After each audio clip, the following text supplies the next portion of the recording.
comes following the death yesterday of a cab driver who was stabbed 22 times during a robbery attempt. Understandably, cabbies are concerned about their safety and are looking for ways to better protect themselves. Jazz Johal has the story. Cabbies tied black ribbons to their cars to remember 44-year-old David Malloy. He had been driving cabs since 1987.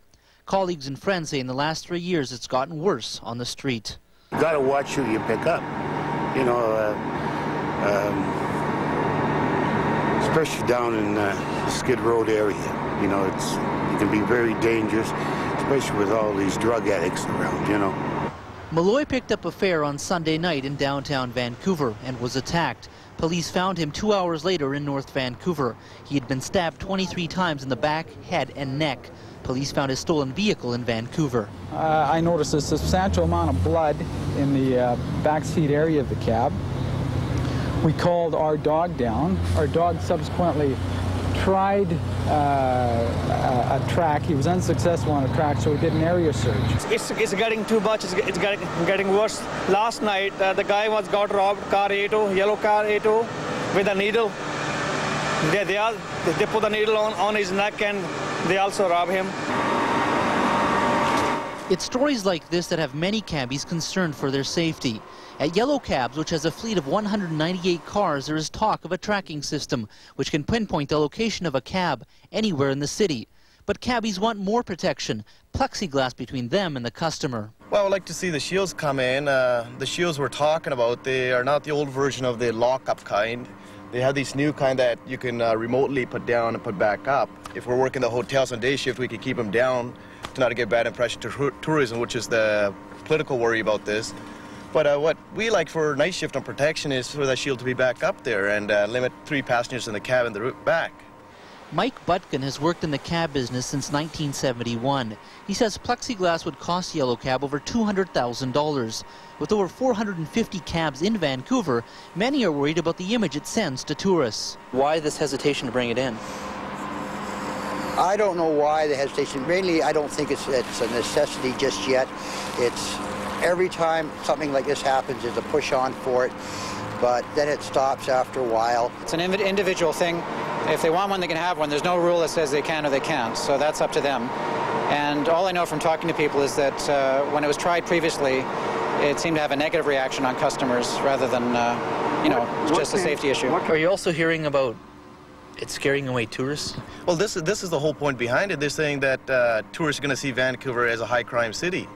Well, you know, if somebody stabs me in the back and I die, I really don't care what the tourists are thinking after that when I'm dead.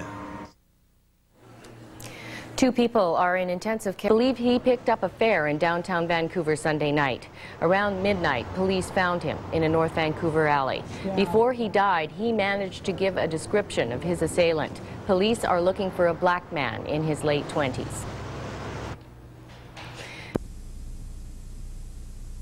Reporter Jazz Johal is there, and he joins us now live. Jazz. Deb, the procession began about 30 seconds ago. There are about 150 to 200 vehicles taking part in this procession. We're expecting cabbies from throughout the city to come from Surrey and from Vancouver and throughout the area to take part in this procession. They say they're angry and frustrated over what happened to 44-year-old David Malloy, who was stabbed, as you said, 23 times.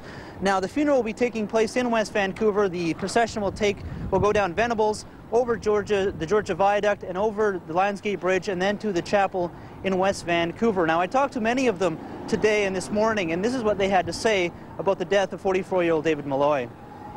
I've been telling people I feel rattled, and a lot of my colleagues are saying they agree with me.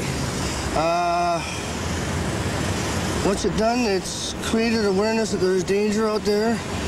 Well, it makes everybody stop and look. It doesn't happen often, but it means there should be an awful lot more people looking out for cab drivers, and the police are getting more involved lately.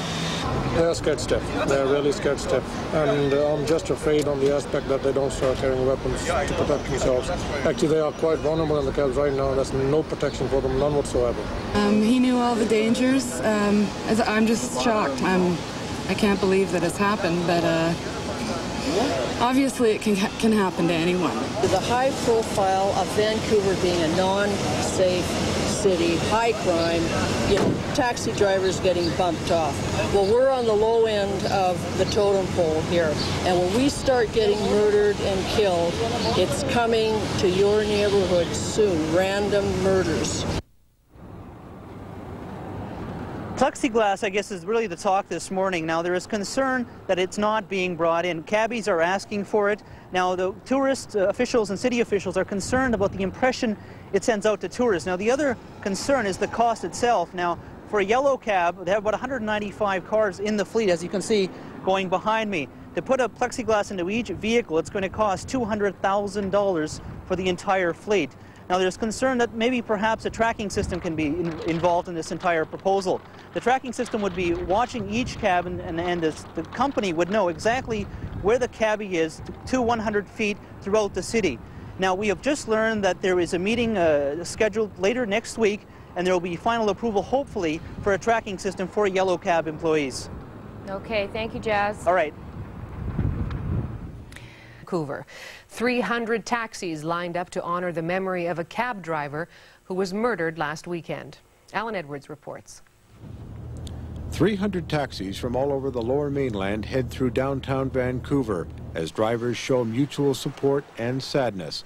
The black ribbons are a memorial for a driver who was stabbed 23 times in the back by a passenger last Sunday night. David Malloy had a master's degree in library science and was continuing his studies while driving taxi at night. Many of those driving their taxis in the funeral procession over Lionsgate Bridge towards West Vancouver knew the victim as a kind, gentle, and humorous man who was very well educated. Then we can just go down to that car, click it down there, it can show you exactly where it is. It's all the cars sitting around.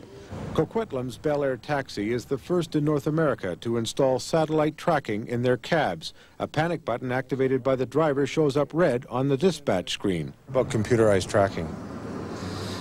Yeah, I think we're going to have computerized tracking within 3 months. North Vancouver RCMP members videotaped those arriving at the funeral. Fellow drivers feel the tragedy deeply. Nobody deserved to be killed the way he got killed for a few bucks. People should realize that poor guy was out there trying to make his living, earning his living. David Malloy's body is followed to the burial site by his mother, brothers, and sister from California. The search for his murderer continues. Alan Edwards, CBC News, West Vancouver. Well, it seems the world... Morning. And as Lynn Collier reports, this latest crime has prompted even the police to call for tighter security. It's the 5th robbery of a cab driver in Vancouver since 10 o'clock last night. This time, as in 3 others, the weapon produced is a hypodermic needle. The suspect holds it to the driver's neck and demands cash. So as soon as he come stop the car over here, so he just grabbed my neck, put the needle off. And, with the needle? Yeah. And he asked me, I need the money. And I gave him a little money in my pocket. He said, I don't need that much, I need some more. Then he grabbed my neck and just take it out the wallet from my pocket, turn my pocket off. See that needle? I found it from my face. That needle was in your face? Yeah. The 3 morning robberies happen within blocks of each other. The suspect description exactly the same. Once he commits his hold-up, he's very quick in making his escape and down into this area. Once this morning down over the tracks at the back here, and we believe maybe once back into this residence across the street here. A witness saw a man running into an East Vancouver apartment. Police surround the building, and a 29-year-old man is taken into custody without incident. This recent rash of attacks on cabbies has all of them concerned for their safety.